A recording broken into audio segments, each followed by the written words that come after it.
Hello दोस्तों। आप exercise तो करते हो बीपी को कंट्रोल करने के लिए, लेकिन अननोइंगली कुछ ऐसी मिस्टेक्स है जो उसे कम करने के बदले और ज़्यादा बढ़ा सकती है और फायदे के बदले नुकसानदायक बना सकती है। आज हम बात करेंगे हाइपरटेंसिव पेशेंट्स में एक्सरसाइज करने के दौरान कौन कौन सी ऐसी कॉमन गलतियां हैं जो लोग करते हैं, जिन्हें अवॉइड करना चाहिए ताकि आप अपनी एक्सरसाइजेस को ज़्यादा हेल्दी बना सकें। टॉपिक पर जाने से पहले जो लोग हमारे चैनल पर नए हैं उन्हें रिक्वेस्ट करूंगा कि चैनल को सब्सक्राइब करें। हमारे चैनल का पर्पज़ है हेल्थ एजुकेशन के द्वारा लोग को हेल्दी बनाना। इस मिशन में आप हमारे सहभागी बन सकते हैं चैनल को सब्सक्राइब करके, वीडियोस को लाइक करके, कंटेंट्स को शेयर करके। हमारे सर्वेज ये बताते हैं कि चैनल को देखने वाले आधे से ज़्यादा लोग, इनफैक्ट 80-85% लोग ने अब तक चैनल को सब्सक्राइब नहीं किया है। आपका ये 2-4 सेकंड का फ्री स्टेप हमारे लिए मोटिवेशन और इंस्पिरेशन का भी काम करेगा और इसे काफ़ी आगे प्रमोट करता है और यूट्यूब इसे और ज़्यादा लोग तक पहुँचा पाता है। इसलिए चैनल को ज़रूर सब्सक्राइब करें और हमारी मदद करें। टॉपिक के दौरान कुछ इंटरेस्टिंग साइंटिफिक फैक्ट्स, कुछ प्रैक्टिकल यूटिलिटी की बातें, कुछ साइंटिफिक स्टडीज भी आपको बताऊंगा, इसलिए बने रहिए हमारे साथ वीडियो तक। चलिए शुरू करते हैं हमारे साथ हेल्थ का सफर। क्या आपकी नॉलेज में कोई ऐसी एक्सरसाइज मिस्टेक है जो आप करते हो जिसको ब्लड प्रेशर वाले पेशेंट को नहीं करना चाहिए? कमेंट सेक्शन में लिख के हमें बताएं। यदि आप एक्सरसाइज और खासकर हेवी एक्सरसाइज को बहुत अर्ली स्टेजेस में करते हैं बिना किसी वार्म अप के, तो ये आपके ब्लड प्रेशर को काफ़ी बढ़ा सकता है।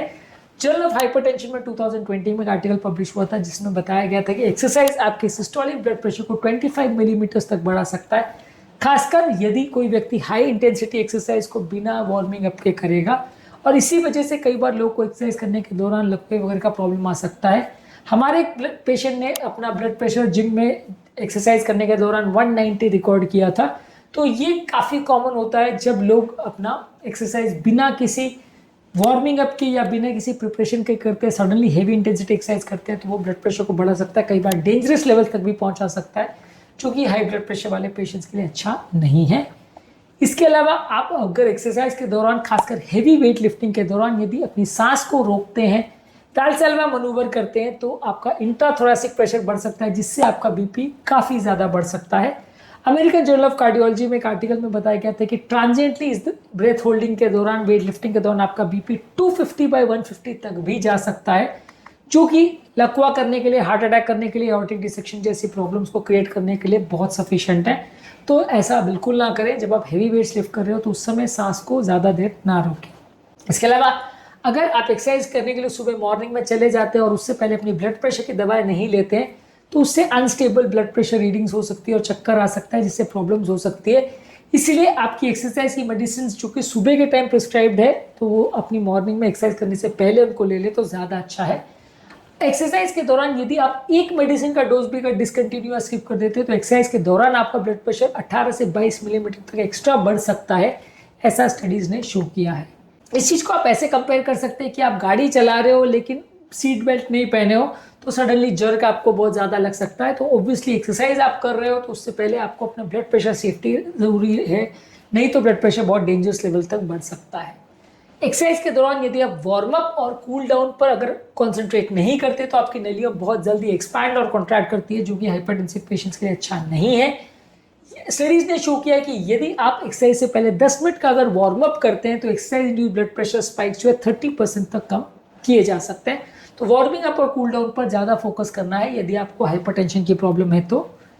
इसके अलावा यदि आप हाई इंटेंसिटी वर्कआउट बहुत ज़्यादा करते हैं, तो वो आपके ब्लड प्रेशर को बहुत ज़्यादा शूटअप कर सकता है।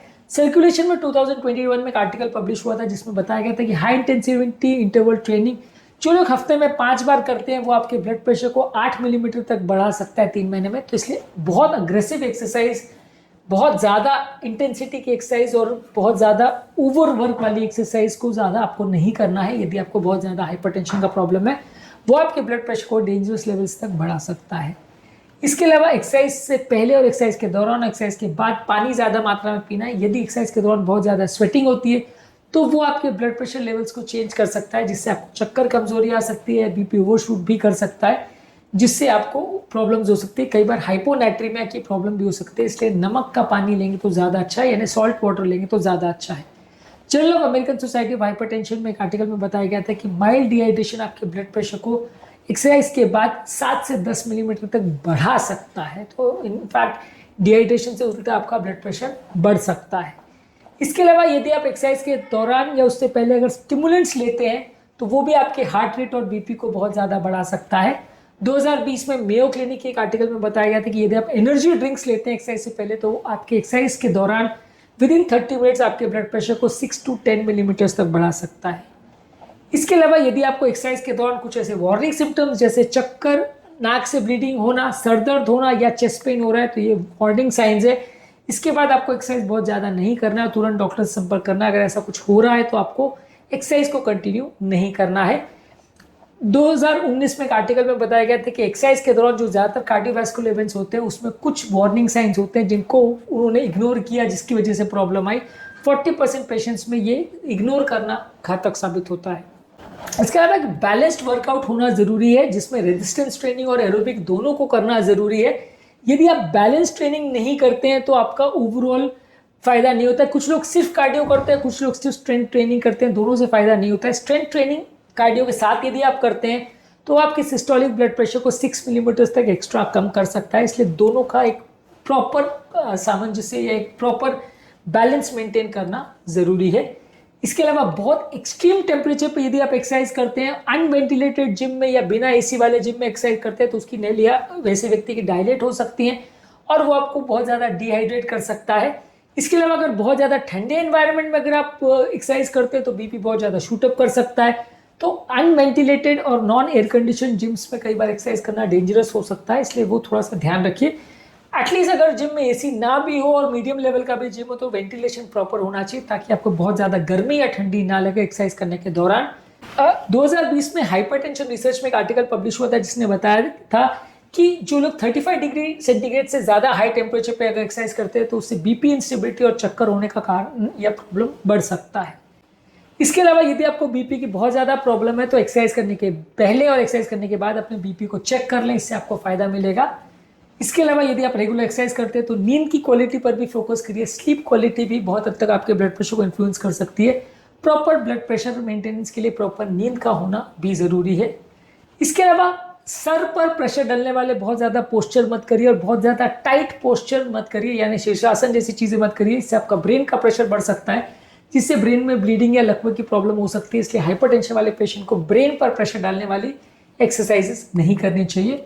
इसके अलावा यदि आप जिम में एक्सरसाइज कर रहे हो और बहुत हाई वॉल्यूम पर अगर आप हेडफोन्स यूज़ कर रहे हो तो इससे भी स्ट्रेस हार्मोन बढ़ सकते हैं। खासकर अगर आप रैपिड या रॉक म्यूजिक या इस तरह की चीज़ें सुन रहे हैं तो ये आपके ब्लड प्रेशर को बढ़ा सकता है और आपका ओवरऑल खुद का एक्सर्शन का अवेयरनेस और बॉडी के सिग्नल्स की अवेयरनेस को कम कर सकता है, जिससे प्रॉब्लम आ सकती है। यदि बहुत ज़्यादा हाइपरटेंशन का प्रॉब्लम है और बहुत ज़्यादा रिस्की केस है तो फिर आपको डॉक्टर से संपर्क करके उनके सुपरविजन में या ट्रेंड पर्सनल की सुपरविजन में ही एक्सरसाइज करनी चाहिए, नहीं तो रिस्क हो सकता है। आज के टॉपिक पे हमने बात करी कि हाइपरटेंशन वाले पेशेंट्स क्या क्या कॉमन मिस्टेक्स करते हैं एक्सरसाइज करने के दौरान। हमारा इस मामले में फाइनल वर्डिक्ट ये है कि अपना बीपी रेगुलरली मॉनिटर करिए, पानी ज़्यादा पीजिए, वार्मिंग अप और कूल डाउन पर फोकस करिए, ज़्यादा ब्रेथ होल्डिंग मत करिए, नॉर्मल टेम्परेचर पर एक्सरसाइज करिए, बहुत ज़्यादा गर्म या ठंडे में एक्सरसाइज मत करिए, पानी ज़्यादा पीजिए और प्रॉपर इंडिविजुअलाइज वर्कआउट्स को फॉलो करिए। किसी ट्रेन प्रोफेशनल के अंडर ही आप एक्सरसाइज करें तो ज़्यादा अच्छा है, नहीं तो बीपी वाले पेशेंट्स में यदि अनमॉनिटर्ड एक्सरसाइज करते हैं या जिम करते हैं तो फ़ायदे के बदले कभी कभार नुकसान भी हो सकता है। उम्मीद करूँगा कि आज के टॉपिक में कुछ नया जानने को मिला होगा। जो लोग हमारे चैनल पर नए उन्हें रिक्वेस्ट करूँगा कि चैनल को सब्सक्राइब करें। हमारे चैनल के 85% व्यूअर चैनल को अब तक सब्सक्राइब नहीं किए हुए हैं। आपका ये छोटा सा 2-4 सेकंड का स्टेप हमारे चैनल को बहुत ज़्यादा प्रमोट कर सकता है और लोगों तक ये हेल्दी मैसेज को पहुँचाने में मदद कर सकता है। इसलिए 2-4 सेकंड निकाल के हमारी ये मदद ज़रूर करें, हमारे प्रयास को सार्थक बनाएं। तो आपके कमेंट से हमें जानने में मदद करते हैं कि आपको हमारा कंटेंट कैसा लग रहा है। इसके लिए वीडियोज़ को कमेंट करते रहिए, देखते रहिए और हेल्थ के सफ़र में हमारे साथ आगे बढ़ते रहिए।